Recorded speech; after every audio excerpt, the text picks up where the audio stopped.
গত কয়েকদিনে বৈরী আবহাওয়ার কারণে কক্সবাজারে প্রায় প্রতিদিন ৫ কোটি টাকার ক্ষয়ক্ষতি হয়েছে।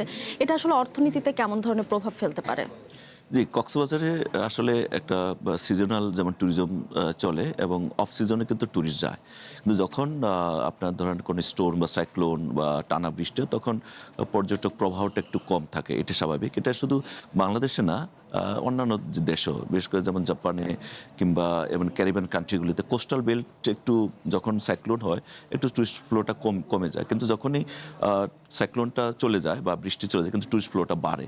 তো এখন কথা হলো যে বাংলাদেশ একটা ট্রপিক্যাল কান্ট্রি এবং বিশেষ করে জুলাই এবং আগস্টের প্রথম দিক পর্যন্ত একটা ভারী বর্ষণ হয় এবং এই সিজনে একটু বেশি হচ্ছে, কারণ আবহাওয়া জলবায়ুগত পরিবর্তনের কারণে। তো আপনি জানেন যে ক্লাইমেট চেঞ্জের কারণে ট্যুরিজম অনেক ক্ষতি হয়। তো এই ক্লাইমেট চেঞ্জের কারণে ট্যুরিজম যাতে ক্ষতি না হয়, বিশেষ করে ট্যুরিজম প্রোডাক্টগুলো এবং যারা ট্যুরিজমের সাথে জড়িত এই মানুষগুলো যাতে সার্ভাইভ করে, এজন্য আমাদের ধরেন সাস্টেনেবল ডেভেলপমেন্ট গোল 8.9, 12B এবং 14.7 স্পষ্টভাবে বলা আছে যে তাদেরকে আমরা কীভাবে সুরক্ষা দিব এবং পর্যটন যে আকর্ষণগুলো আছে যাতে করে এই বন্যা এবং ক্লাইমেট চেঞ্জ এবং ভাঙ্গনে নষ্ট না হয়। তো এই কারণে আমাদের নীতিমালা যেটা হলো যে অফ সিজনে আমাদের পর্যটকদেরকে আমরা বিভিন্নভাবে টানতে চেষ্টা করি। বিশেষ করে যেমন ধরেন হোটেল মোটেলের ট্যারিফ কমে দেয়, আবাসনের ট্যারিফ কমে দেয়, খাবারের মানটা একটু ভালো দেওয়া হয়, বিভিন্ন প্যাকেজ অফার দেওয়া হয়ে থাকে। এছাড়া আমাদের যে চ্যালেঞ্জটাকে আমরা আসলে অপরচুনিটিতে রূপান্তর করতে চাই। যেমন আপনি বললেন না, যেমন মনসুনকে কাজে লাগানো, বৃষ্টি।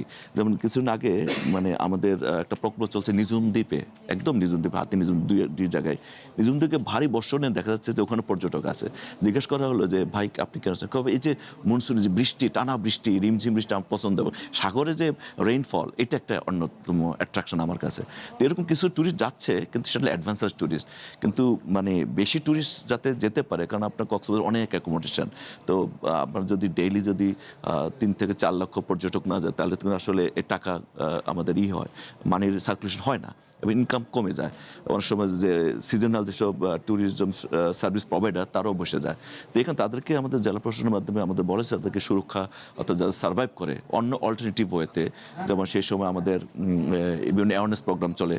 তারপরে সেই সময় আপনার ট্যুরিস্ট রেস্কিউ যে অ্যাক্টিভিটিসগুলো আছে সেগুলো চলে।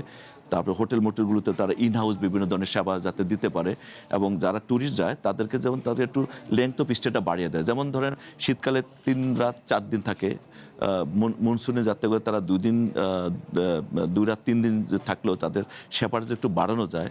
বিশেষ করে আপনার রিস্ক ফ্রি জোনে যাতে করে টুরিস্ট যাতায়াত করতে পারে, সেইখানে যাতে করে প্রপারলি গাইডিং করতে পারে আমাদের যারা হোটেল মোটেলের সার্ভিস প্রোভাইডাররা এবং রেস্টুরেন্টের মালিক যারা আছে, তারা যাতে করে ইন হাউস একটু ফুড ডাইভার্সিটি আনতে পারে এবং যাতে করে টুরিস্ট যেতে পারে, সেই জন্য আমাদের নির্দেশনা রয়েছে। তবে আমি একটু যুক্ত করতে চাচ্ছিলাম যে আপনি যেটা বলছেন এটা আসলে নিয়মিত একটা আপনাদের প্রক্রিয়া, কিন্তু আমরা যেটা দেখতে পাচ্ছি যে বৈশ্বিক জলবায়ু পরিবর্তন হচ্ছে। সেক্ষেত্রে কখনো দেখা যাচ্ছে দীর্ঘ বন্যা হতে পারে বা দীর্ঘ খরাও হতে পারে। সেক্ষেত্রে আসলে আপনারা পরবর্তীতে কি ধরনের পরিকল্পনা নিচ্ছেন? সেটা হচ্ছে পর্যটনের একটা বিষয় যে জলবায়ু পরিবর্তনের কারণে ক্ষতি হয়। এই ক্ষতিটা আবার যখন আমি এটা তাকে অনুকূল পরিবেশ দিই, সে কিন্তু আবার রেজিলিয়েন্ট ক্যারেক্টার, সে কিন্তু অনুকূলে ফিরে আসে। সেই সময়টা আসলে আমাদের যেখানে যেখানে ধরেন কোনো ধরনের যদি বাঁধের সমস্যা হয়, অ্যাট্রাকশনের কোনো জায়গায় যদি রাস্তা একটু সমস্যা হয়, কোথাও যেমন ধরেন কোনো অ্যাকোমোডেশনের সমস্যা, সেগুলো আমরা রিপেয়ার রিনোভেশনের কাজগুলো করে থাকি। সে সময় জেলা প্রশাসন নিজেও করে, জেলা প্রশাসন নিজেও কিন্তু অনেক সময় সংস্কার মেরামত করে এবং পানি উন্নয়ন বোর্ডের মাধ্যমেও করে থাকে। যদি যেমন সমুদ্রে কোথাও যেমন মেরিন ড্রাইভে যদি কোনো ক্ষতি হয়, সেখানে আর্মিরা আছে, বা কক্সবাজারের লাবণী পয়েন্টে যদি কোনো ধরনের বাঁধের ক্ষতি হয়, সেখানে পানি উন্নয়ন বোর্ড কিন্তু জিওটেকের মাধ্যমে সে সুরক্ষা করছে। তবে যেটা হলো যে মানুষের ইনকাম, তো ইনকাম হলো যে মানুষ কিন্তু যায়, আমি বলছি যে কম বেশি না হলে কম যায়, কিন্তু সেখানে তাকে ওই সেফটি মেজার নিয়ে কিন্তু তাকে ওই সেই সমুদ্রটা উপভোগ করার যে সুযোগ, সেটা আমরা তৈরি করার চিন্তা ভাবনা করছি।